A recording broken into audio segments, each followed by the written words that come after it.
सभा के प्रत्याशी जनाब सरफराज आलम साहब डाइस पर तशरीफ फरमा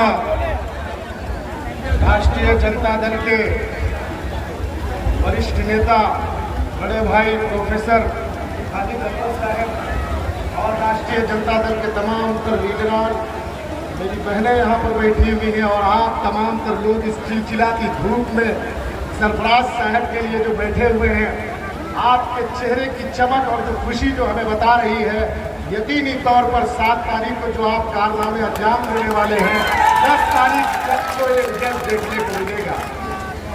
सभी को है प्यारा धर्म अपना अपना, किसी से हरम या शिवाला न छीनो, नमाजी के हाथों मिलेगी जो तस्बीह, पुजारी के हाथों से माला न छीनो, पुजारी के हाथों से माला न छीनो। सत्ता का वो खिलाड़ी अजब फर्द हो गया, मोदी से मिलके उसका लहू सर्द हो गया। सैलाब में तबाह हुई जिंदगी इधर, मुखिया उधर बिहार का बेदर्द हो गया, मुखिया उधर बिहार का बेदर्द हो गया। मेरे मोहतरम दोस्तों बुजुर्गों, ऊदा की इस तारीखी सरजमीन को गवाह बना करके मैं आप लोगों के बीच में कुछ बात कहने के लिए किशनगंज से आया हूँ। ऊदा एक तारीखी सरजमीन है और अररिया सीमांचल गांधी अलहाज तस्लीमुद्दीन साहब के नाम से जाना जाता है। और पूरे सीमांचल में जो अलहाज तस्लीमुद्दीन साहब ने जो भाईचारगी को जो कायम किया था, इसको पामाल करने के लिए हैदराबाद से एक बिरयानी लेकर के आया है। इसको 7 तारीख को आप तमाम लोगों को सबक सिखाने की जरूरत है। मेरे मोहतरम दोस्तों बुजुर्गों, ये चुनाव सिर्फ महज एक चुनाव नहीं है, ये तानाशाह हुकूमत को तख्त से उतारने का चुनाव है। ये चुनाव सिर्फ महज एक चुनाव नहीं है, ये जनादेश का अपमान करने वाले नीतीश कुमार को नीचे उतारने का चुनाव है। ये चुनाव सिर्फ एक चुनाव नहीं है, ये नौजवान अपने रोजगार को छीनने का चुनाव है। और रोजगार पैदा करना चाहते हो अगर बिहार के अंदर में, तो सरफराज आलम जैसे लीडर को जिताओ और तेजस्वी को मुख्यमंत्री बनाओ, तब रोजगार पैदा होगा। मेरे मोहतरम दोस्तों बुजुर्गों, आज सीमांचल की ये धरती पूरी दुनिया में, पूरे हिंदुस्तान के अंदर में भाईचारगी के आलम में जाना जाता है। लेकिन हैदराबाद से आए हुए हमारे एक मुअज्जज साथी जनाब असदुद्दीन ओवैसी साहब आकर के जो यहाँ पर नफरत की बीज बोना चाह रहे हैं, मैं असदुद्दीन ओवैसी साहब से कहना चाहूंगा कि चलो मैं तुम्हें पिछले दिनों लेके चलता हूँ। 1947 में जब मुल्क जंग आजादी में सबसे ज्यादा कुर्बानियां अगर किसी ने पेश करी थी तो हमारे मुसलमान भाइयों ने करी थी, इसलिए कि ये जज्बाती कौम है। और उस वक्त एक बैरिस्टर जो विदेश से पढ़ करके आया था, उसका नाम था मोहम्मद अली जिन्ना। उन्होंने देखा कि हमारे कौम जज्बाती है और इस कौम की जज्बाती बना करके एक बड़ा उसने फैसला लिया और मुल्क का बंटवारा किया बदकिस्मती से। और आज इसी तरह से सीमांचल में एक बैरिस्टर आया है, ये भी विदेश से पढ़ करके आया है और ये सीमांचल की भाईचारगी को मिटाना चाहता है, यहाँ नफरत की दीवार खड़ी करना चाहता है। तो मैं बता देना चाहता हूँ असदुद्दीन ओवैसी, उस वक्त हम लोगों ने जिन्ना को ठुकराने का काम किया था और मौलाना आजाद को अपनाया था, और आज असदुद्दीन ओवैसी को ठुकरा देंगे और सरफराज साहब की बातों को मान करके इनको जिता करके भेजेंगे और इंशाअल्लाह बिहार को तरक्की याफ्ता बनाएंगे। मेरे मोहतरम दोस्तों बुजुर्गों, सीमांचल की बस्तियों में हम हिंदू मुसलमान इस तरह से मिल करके रहते हैं कि हमारे यहाँ पर अगर किसी हिंदू के घर में किसी की मौत होती है, गर्चे हम मुसलमान भाई जलाने में शामिल हो या ना हो, लेकिन मरकट के किनारे खड़े होकर के आंसू जरूर बहाते हैं। इसी तरह हमारे मुसलमान के घर में किसी की मौत होती है, गर्चे वह हिंदू भाई जनाजे की नमाज में शामिल हो या ना हो, लेकिन कब्रिस्तान के किनारे खड़े होकर के आंसू जरूर बहाते हैं। ये भाईचारगी है, ये कौमियत कहती है, इसको हम पामाल होने नहीं देंगे, यहाँ नफरत की राजनीति करने नहीं देंगे।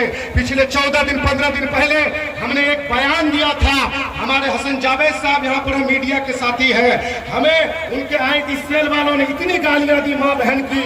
मैं बताना चाहता हूँ कि मैंने कहा था कि मैं सीमांचल को कश्मीर बनाने नहीं दूंगा। मैं एक शायर हूँ, समाज का आईना हूँ और समाज का आईना होने के नाते मैं पूरी जिम्मेदारी के साथ यहाँ पर मजलिस इत्तेहाद मुस्लिमीन को पनप सरकने नहीं दूंगा। उन लोगों ने, उनके आईटी सेल के लोगों ने मुझे गालियां दी। मैं आज इस भरी बज़्म में कहना चाहता हूं कि असदुद्दीन ओवैसी साहब, आप नारे तकबीर का नाम लेकर, नारा लगा करके और अल्लाह और रसूल का वास्ता देकर के वोट मांगते हो, और सीमांचल की जनता अगर तुम्हारी जमात से इख्तिलाफ करता है तो तुम गालियां देते हो। अगर तुम गाली देकर के वोट लेने के लिए आओगे तो खुदा की कसम 7 तारीख को ये कूदा की सरजमीन से गवाह बना करके कह रहा हूं कि ये जोगी की जनता तुम्हें तमाचा मार करके, तुमको ट्रेन का टिकट देकर के तुमको हैदराबाद। इसलिए आज मैं सरफराज साहब को पिछले काफी दिनों से जानता हूं। सरफराज साहब वाहिद एक ऐसा लीडर है, सीमांचल गांधी का बेटा है, सीमांचल गांधी का बड़ा बेटा है। ये एक बार नहीं, 2 बार नहीं, कई बार का एमएलए है, बिहार का मिनिस्टर भी रहा है। और जहां तुम बैठते हो असदुद्दीन ओवैसी, वहां भी जाकर के पार्लियामेंट में बैठने का काम किया है। और तुम्हारे जैसा, तुम्हारे तरह नफरत की राजनीति करने वाले का औलाद नहीं है ये सीमांचल गांधी अलहाज तस्लीमुद्दीन। अगर किसी हिंदू के घर में किसी की बेटी की शादी होती थी तो उसको कन्यादान करने के लिए तस्लीमुद्दीन के पास लोग आते थे और जाकर के उनको बेटी की तरफ कन्यादान करते थे। और कोई मुसलमान अगर किसी चीज के लिए उनसे मिलते थे तो उनकी मदद करने का काम करते थे।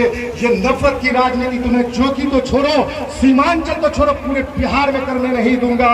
ये चुनाव मैं देखता हूँ दोस्तों, अभी एक साहब बोल रहे थे, हजरत मौलाना बोल रहे थे कि मैं जब उत्तर प्रदेश का चुनाव देखता हूं, मैं जब महाराष्ट्र का चुनाव देखता हूं, मैं जब झारखंड और बिहार का चुनाव देखता हूं, और जब तेलंगाना का चुनाव देखता हूं, तो तेलंगाना के अंदर में असदुद्दीन ओवैसी जहां उनका घर है, जहां उनका घर है, जहां वो अपने आप को किंग कहलाता है, वहां पर सिर्फ 7 सीटों में चुनाव लड़ता है। 8 सीट लड़ने की उनकी जरूरत नहीं होती है। लेकिन क्या वजह है कि आज सीमांचल में आकर के, बिहार में आकर के वो 24 सीटों में चुनाव लड़ रहे हैं। मैं आपको बताता हूं, मैं उत्तर प्रदेश के चुनाव में था। सपा का एक कैंडिडेट 51,000 वोट लेके आता है, टांडा एक विधानसभा है, और वहां पर बसपा का एक कैंडिडेट 50,000 वोट लेकर के आता है, और एक जो कैंडिडेट जो बीजेपी का जीतता है वो 52,000 वोट लेकर के आता है, और मजलिस-ए-इत्तेहादुल मुस्लिमीन का कैंडिडेट वहां सिर्फ और सिर्फ 1700 वोट लेकर के आता है, और 1000 वोट से सपा का कैंडिडेट चुनाव हार जाता है। इसलिए मेरे भाइयों, दोस्तों, बुजुर्गों, वोटों को तकसीम करने के लिए आपके बीच में जो आया है ये असदुद्दीन ओवैसी असल में भारतीय जनता पार्टी के साथ आपके वोटों का सौदा किया है, और वोटों का सौदा करके वो आने के बाद सीमांचल में टिकट को फरोख्त करने का काम किया है। वो असल में व्यापारी है। आप जज्बाती तकरीर करने के लिए वो यहाँ आकर के आपको जो डुबाने की कोशिश करता है, इस जज्बाती तकरीर में आने की कोशिश मत करना, और उनको तमाचा मार करके 7 तारीख को बता देना कि व्यापार तुम जाओ, अरे तुम्हारी बिरयानी से ज्यादा पसंद है हमको यहाँ का पत्ता भात, हम पत्ता भात खाकर के यहाँ पर खुश रहेंगे, तुम्हारी बिरयानी की हमें जरूरत नहीं है। मेरे मोहतरम दोस्तों, बुजुर्गों, आज ये चुनाव ये पैगाम देगा पूरे बिहार को कि हम लोग अमन पसंद लोग हैं, हम लोग नफरत की राजनीति यहाँ करने लोगों को नहीं देते हैं। आज इस चिलचिलाती धूप में आप जो खड़े हैं, आप अपनी जहन में एक बात रखना, जहन में अपनी बात, एक बात सिर्फ, कि जब मॉब लिंचिंग अखलाक को किया जाता है तो उसका बदला लेने का वक्त आज आ गया है। जब पहलू खान को गोश्त के नाम पे मारा जाता है, उसका बदला लेने का वक्त आज आपको वो ताकत दी गई है जमहूरियत में, उसका बदला लेने का वक्त आ गया है। इसलिए दोस्तों, जब 7 तारीख को अपने घरों से निकलना तो आपके जहन में ये बात होनी चाहिए कि अखलाक का कत्ल किस तरह से किया गया था। जब 7 तारीख को आप अपने घरों से निकले अपने माँ बहनों को लेकर के, तो ये बता करके निकले कि तबरेज अंसारी को किस तरह से मॉब लिंचिंग करके मारा गया था। जब 7 तारीख को आप अपने घरों से निकले तो आपके जहन में ये बात होनी चाहिए कि ये सीए काला कानून जो हम पर थोपा गया है तानाशाह हुकूमत के जरिए से, उसको तख्त से नीचे उतारने की जुर्रत जो आज आपको दी गई है, इसका इस्तेमाल हमें करना है। जब 7 तारीख को आप अपने घरों से निकले तो आपके जहन में ये बात होनी चाहिए कि बाबरी मस्जिद किसने तुड़वाया। जब 7 तारीख को आप अपने घरों से निकले तो आपके जहन में ये बात होनी चाहिए कि आसाम के अंदर में हमारे जो मदारिस को बंद कर दिया जा रहा है, कुरान की तालीम जो नहीं होने दी जा रही है, उसको सबक सिखाने का वक्त आ गया है। ये जहन में लेकर के चलना। और आने वाले 7 तारीख को जनाब सरफराज आलम साहब के लालटेन छाप पर अपना कीमती वोट इतने जोर से उस बटन को दबाना कि उसकी जो पी की जो आवाज है नरेंद्र मोदी और असदुद्दीन ओवैसी और नीतीश कुमार तीनों के कानों को बहरा कर दे। इस तरह की आवाज होनी चाहिए। और आप लोग तो जाबाज आदमी के सिपाही हो।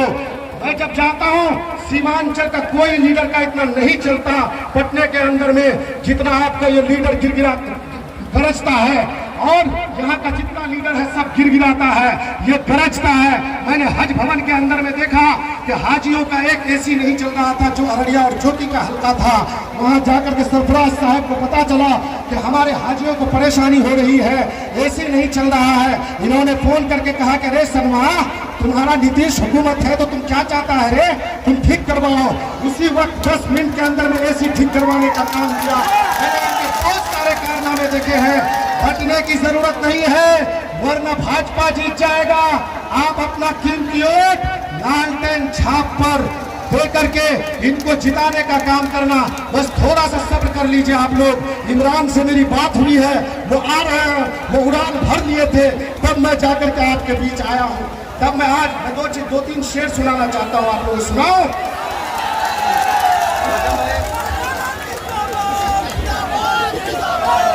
लगाइए सरफराज साहब के लिए नारा लगाइए पीछे तक। इधर जो छत पे मेरे भाई बैठे हुए धूप में, हाथ उठाकर बताए सरफराज साहब को जिताएंगे, आप लोग जिताएंगे, मैं आप लोगों को शेर सुनाता हूँ। मोदी योगी और अवैसी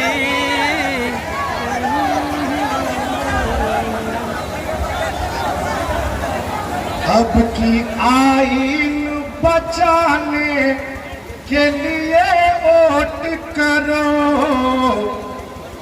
अरु भाई पीछे वाले हाथ उठाए,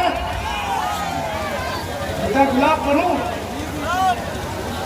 अब की आईन बचाने के लिए वोट करो, जुमले बाजों को हराने के लिए वोट करो। अब की आईन बचाने के लिए वोट करो, जुमले बाजों को हराने के लिए वोट करो।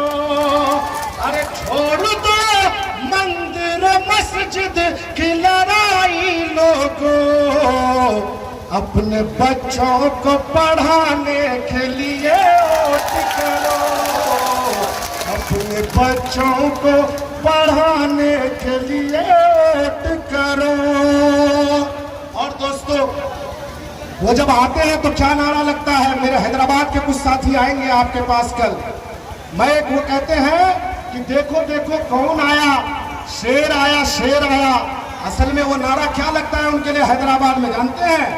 देखो देखो कौन आया, चोर आया, चोर आया। ये और हमारा शेर कौन है आपको पता है ना? हमारा टाइगर कौन है आपको पता है? सीमांचल का आप बताएं कौन है? बिल्कुल सरफराज आलम है। अब मैं सरफराज आलम साहब की तरफ से ये 4 मिसरे पढ़ता हूं, सुनिएगा।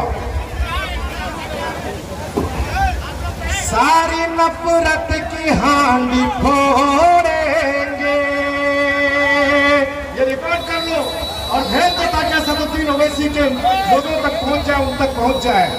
और सीमांचल का क्या नारा है, पूरी दुनिया को ये पता चले, ये वोट कटवा को भी पता चले कि सारी नफरत की हांडी फोड़ेंगे, हिंदू मुस्लिम सभी को जोड़ेंगे, हिंदू मुस्लिम सभी को जोड़ेंगे।